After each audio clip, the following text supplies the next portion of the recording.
시청자 여러분 안녕하십니까. 시사정담 시작하겠습니다. 여상원 변호사님 모시고 한 주간의 주요 이슈를 정리하는 시간을 갖도록 하겠습니다. 예 변호사님, 네. 오늘 개각이 있었어요. 예. 국무총리가 이제 세 번째 총리가 되겠죠. 예. 이낙연, 정세균, 김부겸. 예. 김부겸 전 행안부 장관, 그렇죠. 사선 의원이시죠. 예. 이분이 총리가 됐는데 김부겸 하면은 또 저 선배입니다. 선배입니까? 예. 경북고. 예. 뭐 학교는 나이는 많으시지만 1년 선배로 되어 있습니다. 김부겸 총리는 전임 총리들보다는 좀 달라질까요? 그래서 지금 1년 정도 남은 거죠. 예, 이제 마지막 총리라고 선거 기간을 생각하면 이제 10개월, 11개월 정도고, 예. 그다음 대통령 임기라 그러면 한 1년 조금 더 남은 셈인데, 그 김부겸 총리가 할 수 있는 범위가 과연 무엇일까? 예. 저는 물론 김부겸 총리는 어떻게 보면 실세라기보다도 뭐라 그럴까? 문재인 대통령의 어떤 바로 지시에 무조건 순응하고 이럴 사람 아닌 것 같아요. 본인도 대통령 후보도 했고. 그렇죠. 예, 뭐, 이낙연 총리나 정세균 총리하고 좀 다르지 않을까 싶은데. 근데 우리나라 아시겠지만 대통령제 특성이 국무총리의 어떤 역할은 대통령이 얼마나 힘을 실어주냐지. 그렇죠. 총리가 내가 힘있게 하겠다. 이게 불가능한 체제로 돼 있거든요. 예. 그러니까 만일에 근데 지금 문재인 정권의 가장 큰 특징은 대깨문, 예. 그리고 친문, 의원들, 이 사람들이 총리를 어떻게 하느냐, 이게 더 중요한 것 같아요. 예. 그 김부겸 이제 총리 내정자죠, 아직은. 아직은 내정자죠. 예, 국회 청문회 하고 해야 되니까. 예, 의결을 거쳐야 합니다. 예. 그래서 마음대로 총리는 임명을 못 합니다. 그러니까요. 의결을 거쳐야 예. 뭐 다른 장관과 달리 20몇 번을 그냥 무사통 28번입니다. 28번 기록을 세웠다 그러던데 그 이제 뭐 그래도 뭐 180석 가졌는데 그러니까요. 그게 뭐 안 될 리는 없는 것 같고요. 그다음 또 행안부 장관 때 한번 통과했으니까 큰 통과하는데 어려움은 없을 걸로 보이는데, 되고 나서 과연 김부겸 장관이 이제 총리 내정자가 본인의 어떤 정치적 위상에 맞는 어떤 총리 권한을 행사하겠다. 이럴 때 그게 과연 가능하겠냐. 지금 이렇게 친문들이 득세하고 있는, 이번에 뭐 나중에 이야기하시겠지만 윤호중 원내대표 뭐 친문이 될 거고, 지금 당 대표도 거의 뭐 친문이 된다고, 친문 아닌 사람도 친문같이. 신문 아닌 사람도 없어요. 세 사람 아닌데 나와 있는데. 송영길 의원은 그래도 좀 범친문이라고 그러지 않습니까? 옛날에 그렇죠. 우리 친박, 비박, 친친박 뭐 이런 듯이. 진문은 아니죠. 예, 그러니까 진문은 아니니까. 진문도 아니고 찐문이라고 그러죠. 그래요? 그래서 이런 국회의 견제, 본인이 자기 뜻대로 하겠다 할 때, 아마 이번에 보선 마치고 나서 더불어민주당의 소장파 의원들이 좀 조국 사태 반성도 좀 하고 하자고 그랬다가 문자 폭탄을 맞아가지고 사과하고 또 난리가 났더라고요. 이런 걸 볼 때 김부겸 총리 내정자가 자기의 어떤 지금 김부겸 내정자가 제대로 하려면 있죠. 그리고 김부겸 내정자는 저도 뭐 잘 알고 고등학교 선배니까 대학도 같이 1년 후에 들어갔으니까 76학번입니다. 재수를 삼순가 재순가 해가지고 이런 걸 볼 때 참 그래도 괜찮은 사람이란 평을 많이 들었어요. 그렇죠. 예, 그래가지고 이분이 자기의 어떤 주장을 내세울 때 과연 여기서 살아남을 수 있을까? 이건 몇 번 문자 폭탄 두드림 맞으면은 아무리 강골이라도 이 대깨문이나 친문 의원들 등살에 못 빼긴 할 것 같거든요. 그렇죠. 예, 그래서 그러면 이게 예전에 우리 이회창 총리 때 김영삼 대통령과 맞서다가 상당히 힘들어했지 않습니까? 물론 그것 때문에 대통령 후보까지 되고 했지만, 지금 근데 지금 이 더불어민주당에서는 김부겸 총리 내정자가 대통령 후보 된다는, 더불어민주당의 대통령 후보로 된다는 이야기는 거의 아직은 없거든요. 이런 상태에 대통령 후보쯤 된다고 그러면, 경쟁력이 있으면은 김부겸 내정자는 끝까지 좀 이렇게 문재인 대통령하고 어떤 자기 소신을 내세우는 어떤 총리를 할 수 있는데 예. 그렇지 않다면 굳이 그렇게 한다는 게 힘들지 않습니까? 예, 예. 힘도 안 실릴 거고 예. 우리 고 교수님 항상 말씀하시지만 대권 후보가 돼야지 뭐가 힘이 실리지 그런 거 아닌 사람한테는 어떤 우리 보면 나중에 보면 총리 중에는 식물 총리도 많이 나왔어요. 대독 총리. 대독 총리라고. 예, 그런 식의 돼버리면 김부겸 근데 내정자가 그런 걸 참 싫어하는 사람입니다. 또 대독이니 식물이니 하는 걸. 그래서 저는 오히려 김부겸 총리 내정자는 이 대통령하고 어떤 좀 갈등의 소지가 좀 있지 않을까 오히려. 왜냐하면 한 4년 앞으로 더 임기가 남았으면 그게 힘들겠지만은 그리고 지금 문재인 대통령의 지지도가 뭐 이번 주 여론조사는 제가 못 봤습니다만은 30% 30. 그러니까 30%에서 언저리에 지금 맴돌고 있고 언저리도 아니요. 30으로 오늘 갤럽에서 그렇습니까? 그러니까 이게 근데 곧 20으로 내려갑니다. 그 30도 이 실질을 봐야 되거든요. 예. 그게 전 국민이 골고루 지지해가지고 30이 아니고 극렬 지지자들, 예. 이 보수의 태극기 부대 비슷한 사람들이 요새는 대깨문이라 그러는데 그 사람들의 30%라면은 이게 그 김부겸 총리 내정자도 정치인 출신인데 그걸 왜 모르겠습니까? 힘없는 대통령이라는 거. 여기서 김부겸 총리 내정자가 자기의 어떤 그 위상을 드러내야 된다. 이렇게 되면 부딪힐 수밖에 없는 거죠. 어떤 지금 부동산 정책, 그 다음 여러 가지 뭐 탈원전까지는 안 가겠는데 그런 정책에 있어서 지금 윤호중 그 원내대표나 전부 다 지금 이때까지 문재인 대통령의 정책 기조를 밀고 나가겠다는 지금 원칙을 표명하고 있어요. 근데 김부겸 내정자가 만일에 정상적으로 그리고 자기의 어떤 위상을 드러내기 위해서라면 거기에 대해서 반기를 들 수밖에 없거든요. 이번에 또 재보선에서 드러난 민심이 바로 그거고요. 그래가지고 결국은 제 생각에는 김부겸 총리 내정자가 과연 내 정치 생명을 어디까지로 볼 것이냐, 앞으로 정치적 야망을 어디까지 볼 것이냐, 이게 결국은 총리하는 동안에 대통령과의 어떤 그 원근, 이게 결정되지 않을까. 난 이제 이걸로 총리까지 했으면 뭐 만족하지라고 생각하면은 뭐 그냥 예스맨으로 할 수도 있는 건데, 김부겸 총리의 어떤 캐릭터, 성격상 그거는 좀 힘들 거고, 그래서 알력은 계속 있지 않을까, 그런 생각이 듭니다. 김부겸 총리 내정자가 총리로서 이제 정치를 끝내겠다. 이런 생각은 절대 안 할 거거든요. 없고요. 아마 차기는 어차피 안 되는 거고, 그러니까요. 차차기. 지금 오세훈 서울시장도 마찬가지 아니겠습니까? 그렇죠. 그거 노리고 있는 거죠. 후 김부겸 총리 내정자도 이번에 총리를 함으로써 자기의 위상을 키우는 것이죠. 그러니까 어차피 이 사람이 뭐 야당 쪽, 국민의힘 쪽으로 올 사람은 아니기 때문에 대통령하고 각을 세울 필요는 없는 것이죠.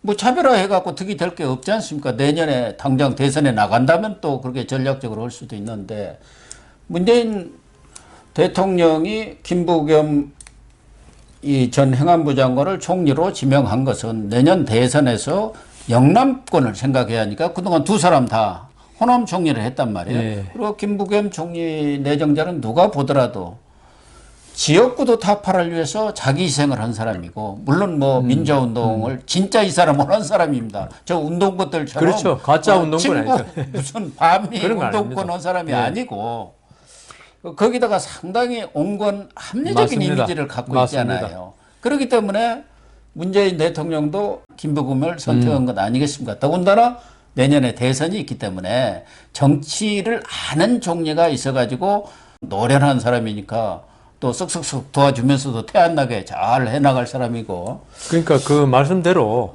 내년 대선을 대비해서 전국을 문재인 대통령 항상 그 좀 유체 이탈로 떠나 있는 사람이니까 당신이 어떤 더불어민주당의 재집권을 위해서 전국을 잘 이끌어 달라. 그렇죠. 이 취지인데요. 제가 그 한 10여 년 전에 그 김부겸 내정자하고 무슨 사석에서 이야기를 들었는데, 우리 생각에 김부겸 내정자가 사실은 한나라당인가요? 거기서 정치를 출발했습니다. 그래서 독수리 오영재들이 우리 옮겨왔다. 네, 그 다음에 이제 뭐 이번에 김영춘이도 마찬가지고 다 저쪽에서 예, 어떤 사람들이죠. 안산인가 어디서 출발해가지고 하셨는데 그분에 대해서 사람들이 어떻게 생각할지 모르지만 제가 개인적으로 아는 범위 내에서는 그분이 노동운동도 많이 관여를 했어요. 예. 하는데 이 도산 있지 않습니까? 그때 도시산업성교회라 예, 도산이라고 그랬죠. 도산이 가는 거 기업이 도산한다고 뭐 이런 농담도 했었는데 그때 이야기 들어보니까 임명진 목사가 그 도산을 만들어 가지고 운영한 사람이 이 도산에 대해서 상당히 비판적이시더라고요. 예. 노동운동을 시작했음에도 불구하고 어떤 그 진보의 어떤 그 막가파식 노동운동 이런 거에는 아주 거부감을 가지시고 그래서 합리적인 분이에요. 물론 이념은 좌파지만은 그래서 그런 상태에서 지금 당정청 관계 여기서 김부겸 총리가 어떻게 자기의 합리적이 온건한 걸 지금 이 정부에서는 합리적이 온건하면 안 되더라고요. 그러면 욕먹기 십상이에요. 대깨문이나 이 사람들한테. 그런데 이 재보선에서 그렇게 일방주의 정치를 전국을 운영해 왔다가 지금 참패를 한 거 아닙니까? 그러니까 외피를 온건하고 합리적인 사람으로 씌워야 해요. 그런데 일단 두 번째 지금 그 고 교수님 말씀대로 저도 그 생각이 했습니다. 대구 TK 출신 아닙니까?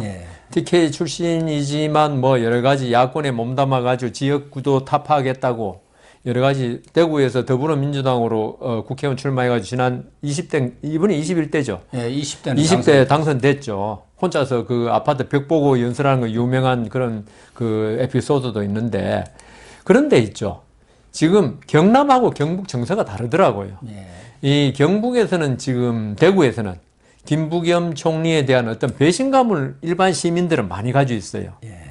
네가 그럴 수 있느냐, 경북고등학교 나오고 이런 사람이 그럴 수 있느냐 해서 지역구도 타파에 어떤 김부겸 총리가 그 더불어민주당을 위해서 해줄 수 있는 역할은 아주 적어졌다 이제는. 그래서 대구는 뭐 제 고향이니까 그 정서를 좀 제가 많이 듣습니다.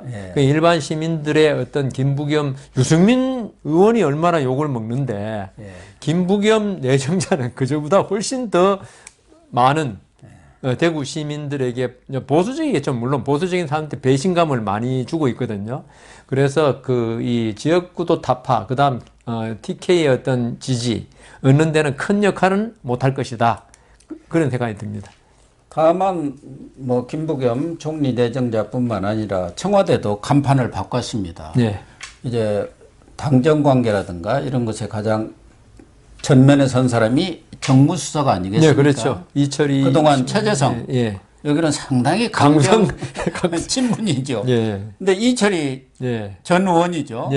본인이 이제 비례대표로 국회의원을 했습니다만은 더 이상 내가 감당을 못하겠다 하고 이제 출마 포기 선언을 하고 우리 방송국에 진행자로 지금 있다가 이번에 정무수석이 됐어요. 이분도 상당히 합리적이고 온건한 그런 이미지이고 대변인도 강민석 대변인 사실은 내가 정치부장 때 우리 정치부로 데려와서 정치부 경향신문 출신이네요. 시킨 사람인데 사람은 상당히 온건하고 합리적인 사람인데 얼굴이 조금 좀 강성이 없고 이번에 그렇게 보여요. 근데 내 속은 안 그렇다. 이번에 이제 문재인 대통령이 정무라든가 홍보 이런 부분에서 매우 미흡했던 것 아닌가 그런 언급을 하더니 아마 그래서 대변인이 갈리겠구나 홍보 쪽에 좀 물갈이를 해야 한다 했는데 박경미 지금 현재 교육비서관이죠. 이 여성입니다. 그러니까 이분도 전직 의원입니다. 20대 비례대표 국회의원을 했어요. 그래서 이 전체적인 얼굴을 강성에서 온건한 쪽으로 소프트하게 이렇게 바꾸면서 뭔가 이미지 변신을 나름대로 하려고 하는데 속은 안 변하고 말하자면 속은 그대로 빨간데 겉만 뭐 포장한다고 이게 되는 것은 아니지 않습니까? 아니 그러니까 제가 그 고 교수님 맨날 말씀드린 양두구육이라고 그러잖아요. 겉에 양의 머리를 걸어놓고 안쪽에서 그 개의 고기를 판다는 건데 근데 문재인의 생각이라든가 당이 전혀 안 바뀐데 지금 국정 기조가. 그리고 소프트한 분이 와도 아까도 김부겸 내정자 때 이야기했지만은 그분들이 자기 소프트한 걸 갖다 할 수 있을까? 그렇지. 그게 문제고요. 그다음 문재인 대통령이 소프트한 덧칠을 해가지고 어떤 속의 강함을 갖다가 포장하고자 했다면은 그거는 이제는 이제 계산 오류다. 왜냐하면요. 이번 재보선에서 물론 서울, 부산 두 군데 한정된 선거였지만은 이번에 국민들이 제일 많이 느낀 게 이 정부는 보여주기식 이런 거는 잘한다. 그게 그치는 거지 실질은 아니다. 예, 쇼에 능한 탁현민 행정관 비롯해서 이제 국민들이 4년을 지냈잖아요, 지금. 그걸 우리 국민들이 바보가 아닙니다. 이들이 입으로 말하는 거하고 그 다음 실제로 하는 거 내로남불 뭐 뉴욕타임즈에 났다 그러지만 충분히 학습 효과가 생겨버렸어요, 우리 국민들한테. 그렇습니다. 이번에 뭐 이렇게 지금 좀 전에 말씀하신 대로 청와대의 얼굴을 한 두 군데 세 군데 이렇게 그 미용 그러니까 성형수술을 좀 했지만은 이게 얼굴 본바탕은 어디 안 갑니다. 그러니까 원판은 안 바뀌고 원판 불변의 법칙이라는 게 있어요. 우리가 소위 그런데 그리고 이 정권에 있어서 저는 그 이번에 딱 드러나는 게 결국은 원내대표 뽑는 거하고 좀 있으면 당대표 뽑는 거에서 벌써 이 사람들이 이번 선거 직후에 보선 직후에 반성을 한다 무슨 이야기를 많이 했지만 결국은 그 지금 4월 7일 재보선 했으니까 한 열흘 지났네요. 3, 4일 만에 그냥 완전히 그냥 해버렸습니다. 그리고 진짜 하고 싶은 말 그대로 드러냈어요. 저는 그래 더불어민주당의 당 의원들이나 이런 사람들이 한 말을 보니까 겉으로는 우리가 반성해야 한다 하지만 내심에 하고 싶은 말은 이거였어요. 우리는 잘하고 있는데 왜 국민들이 몰라주냐 우리 진심을. 이러니까 이게 국민들의 그 마음하고 거리감이 너무나 큰 거예요. 그리고 그 모든 정권이 어떤 그 우리가 정권 말기 가면 오만이 해가지고 망한다 그러잖아요. 이 말이 바로 오만함의 극치거든요. 우리는 옳은데 국민들이 이걸 몰라준다. 20대, 30대에 대해서도 막 형언하기 힘든 말을 막 내뱉고 이게 보면요. 이 청와대 문재인 대통령부터 지금 밖으로 나오는 말은 소프트하고 반성을 해야 되고 하지만 전체적으로는 우리 정책이 옳고 내년에 정권이 바뀔지 안 바뀔지 모르지만 이걸 우리의 기조를 바꾸면 안 된다. 우리는 촛불 민심에서 그 권력을 잡은 집단으로서 우리가 믿는 어떤 진보 이념을 빨리 구현해야 된다. 이런 생각이 사로잡혀 있어요. 그래서 그 저번에 고 교수님 우리 김진욱 공수처장 할 때 저하고 말이 좀 틀려가지고 후에 고 교수님께서 제 말이 맞다고 그랬는데 이분들 소프트하죠. 겉은. 안쪽은 스트롱합니다. 그러니까 그 스트롱한 것의 대표적인 사람이 윤호중 법사위원장이었습니다. 날치기, 그 3법, 사법개혁 3법 공수처법하고를 야당 의견 깔아 뭉개기 그런 대표적인 사람이 이번에 압도적인 지지로 원내대표가 됐어요. 110표 이상을 얻은 것 같더라고요. 그러니까 104대 65입니다. 오히려 박완주 후보가 너무 적게 나오면 이게 꼴 사나우니까 조금 거기다 표를 주라고 친분들끼리 그랬다는 거예요. 그래서 쇼는 잘해요. 그래서 65표가 나왔다는 거예요. 한 12표나 하고 그래 보세요. 이거 말이 되냐? 저 사람들 똑같네. 하는 소리 안 들으려고 그랬다는데 그에 앞서서 5개 부처 개각도 있었습니다만은 변창흠이를 국토부 장관 노형욱 전 국무조정실장으로 바꿨어요. 이분은 기재부 출신이고 부동산에 대해서는 전혀 비전문가인데 어쨌든 요새 장관들은 청와대 행정관만 또 힘이 없으니까 더 이상 논할 필요가 없어요. 더 이상 그 얘기는 안 하겠습니다. 그냥 우리 청와대 얼굴 마담이지. 청와대 시키는 대로 하는 사람들이니까 얘기할 것도 없는데 그래서 윤호중이가 지금 원내대표가 돼갖고 일성이 뭐냐. 일성이. 그게 중요하지 않습니까? 그렇죠. 개혁의 바퀴를 멈춰서는 안 된다. 속도 조절. 그런 것은 핑계에 불과하다. 이게 이제 두 핵심입니다.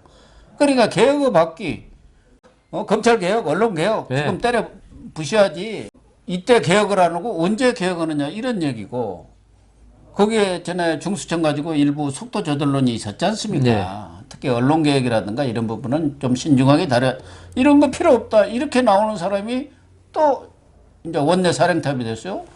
또 하나는 가급적이면은 지금 위원장을 독식하고 있는데 박완주 후보 이번엔 떨어지기는 했습니다만은 이거 협치라는 차원에서 원래 야당이 가졌던 그 상임위원장은 돌려줘야 한다는데 무슨 소리야? 이미 그건 끝난 거야. 한번 지나갔으면 낙장 불입 아니야? 뭐 이 얘기입니다.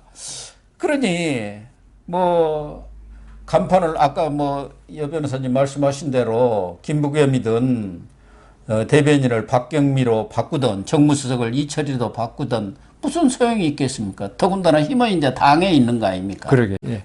그러니까 저게 윤호중 이제 원내대표죠. 예. 이분 말씀을 의하면 지금 시간이 없다는 거죠. 네. 예. 그리고 자기들이 이때가 추진해온 검찰개혁, 그다음 언론개혁, 무슨 뭐 하여튼 개혁 아주 많아요. 이걸 법사위원장이 했으니까 뭐 사실 날치기 통과라고 공수처법하고 3법 통과시켰지 않습니까? 하면서 사실은 이번 재보선 결과에 상당히 충격을 받은 것 같아요. 이번 재보선이 결국 그런 이 법사위원장 맡으면서 했던 여러 가지 무리한 입법 강행 이런 것도 영향을 미친 게 아니겠느냐 이런 생각을 했지 않을까. 이게 모든 게 합쳐져 가지고 그 재보선에 실패한 것이다. 그런데 우리가 그 어떤 재보선의 여론을 받아들여서 이걸 늦춘다면 어떤 그 개혁의 어떤 그 동력이랄까 추진력이 훼손될 것이다라는 생각을 한 것 같습니다. 그런 측면도 있고 예. 지금 정청래라든가 김영민 이런 사람들이 이야기한 게 이른바 강성 친문들 그 사람들은 이번에 이렇게 참패를 한 것은 뭐 국정의 일방 독주도 있지만 180석을 주었는데 우리가 제대로 개혁을 못했다. 개혁을 제대로 하라는 그걸 안 했기 때문에 이렇게 회초리를 든 거라는 그런 생각을 가진 사람들도 있거든. 그러니까 쇄신파, 반성파들은 우리의 그런 폭주, 정국 때문에, 정국 운영 때문에 그런 결과를 가졌다고 하는데 상당수 또 친문 강성, 밖에 있는 사람은 말할 것도 없고 180석 줬는지 제대로 개혁했느냐, 검찰개혁 제대로 됐느냐, 언론개혁이 됐느냐, 무슨 사법개혁이 됐느냐, 그런 것에 대한 미흡함이랄까, 불만이 오히려 이렇게 패배를 가져왔기 때문에 제대로 된 개혁을 해야 한다. 그 중에 앞장선 사람이 이 윤호중이거든요. 그래서 저는 윤호중의 생각이 상당히 위험하고 앞으로도 그런 사람이 원내대표를 했을 때 우리 국민들은 좀 이제 정신을 차리고 집권당도 협치를 하고 좀 국정 운영에서도 합리성을 회복해 줬으면 좋겠다는 생각을 갖고 있는데 그것과는 정반대로 가지 않을까 하는 그런 걱정을 저는 개인적으로 해요. 고 교수님 말씀대로 어떤 그 더민당의 의원들이 180석을 준 국민의 뜻을 우리가 거스르면 안 된다. 더욱더 가열차게, 누가 많이 쓰는 단어인데 가열차게 개혁을 추진해야 한다. 이렇게 생각했다면 이건 정치를 갖다가 어제 시작한 분들 저는 생각이라고 생각합니다. 그거는 겉으로 드러난 건 그렇게 말하지만 제대로 된 정치가 좀 몇 년, 10년, 20년 했으면 있죠. 이번 재보선의 의미를 그렇게 해석할 사람은 제가 잘못 생각하고 있는지 몰라도. 정청래는 벌써 3선 의원 아니에요? 그러니까요. 그 정도면 이 재보선, 말로는 그렇게 할 수 있죠. 180석을 준 국민의 뜻을. 그런데 이번에 서울, 부산 재보선 결과를 볼 때는 180석을 준 국민의 뜻이 바뀌었다는 걸 누구나 생각할 수 있습니다. 그거는 작년 4.15 총선 전에 일어난 코로나 때문에 이렇게 그 180석을 얻은 거지. 이 국민이 당신들 맘대로 하세요 하면서 180석을 준 게 아니라는 거는요. 이번 선거 결과로 나왔지 않습니까? 그렇기 때문에 말은 그렇게 할 수 있죠. 왜냐하면 명분을 만들어야 되니까. 정치는 명분이니까. 이 사람들이 계속적인 어떤 개혁 드라이브, 이걸 걸기 위해서는 지금 좀 전에 말한 그런 180석을 준 국민의 뜻에 따르기 위해서 이렇게 해야 한다. 하지만, 아니, 자기들은 회의 안 하고 어떤 이런 논의를 안 하겠습니까? 이거 할 때 볼 때 그게 잘못됐다는 국민의 판단이 나왔다는 걸 알 겁니다, 아마. 알지만 여기에 굴복했을 경우에 이 국민의 뜻을 진짜 있는 그대로 해석해가지고 우리 국민들은 아까 말씀한 협치를 하라. 이래서 이번에 서울, 부산, 재보선 참패를 안겨진 것이다. 이렇게 알지만 그걸 갖다 인정해버리는 순간에 내년 대선까지도 영향이 있다. 이렇게 생각할 수 있죠. 네, 그렇기 때문에 측면도 있겠죠. 예, 겉으로는 180석을 준 국민의 뜻이라고 생각하면서 더 중요한 것은 우리 그 더민주당을 지지하는 그 대깨문이라든가 강성 지지자들 이런 사람들을 대우를 흐트리면 안 된다. 사실 이번에 더불어민주당 지지자 중에서도 온건한 사람들은 사실 비판을 많이 했지 않습니까? 그렇죠. 비판을 많이 했으니까 이 사람들한테 빌미를 주면 안 되겠다. 지금도 있죠. 많은 좀 서민이라 그럴까? 이런 사람들은 아직도 더민당에 대해서 기대를 많이 가지고 있는 사람이 있더라고요. 네. 여기에 대해서 이 개혁이 아직 미흡하다. 그러니까 이 사람들이 말하는 건 일부 강성 지지자들의 어떤 뜻에 따른 거지. 이게 이 정치를 수십 년 한 사람들의 어떤 그 진정한 의사는 그렇지 않을 것이다. 저는 그래서 왜 그 위기에 몰릴 때, 궁지에 몰릴 때 더 강경하게 나오더라고요. 제가 이때까지 쭉 보면은 정치판에서. 그래서 우리 원래 위기에 몰리고 궁지에 몰리면 상대방하고 타협하는 게 정치 아닙니까? 근데 우리나라 정치는 진영으로 나누어진 정치가 돼가지고 궁지에 몰리면 타협을 하려고 생각 안 하고 더 똘똘 뭉치자. 밀리면 끝장이다. 죽는다. 우리나라 정치의 특성이 그렇더라고요. 우리나라 정치가 상대방을 배려하는 정치가 아니고 네. 상대방을 죽이는 정치가 되어 있기 때문에 어떤 궁지에 몰렸을 때 있죠. 상대방을 배려한다. 상대방과 타협한다. 이거는 있죠. 이 선택지에 안 들어가 있어요. 그러니까 우리 정치가 지금 말씀하신 대로 대화와 타협이라는 그 본령에서는 완전히 벗어나버린 거거든요.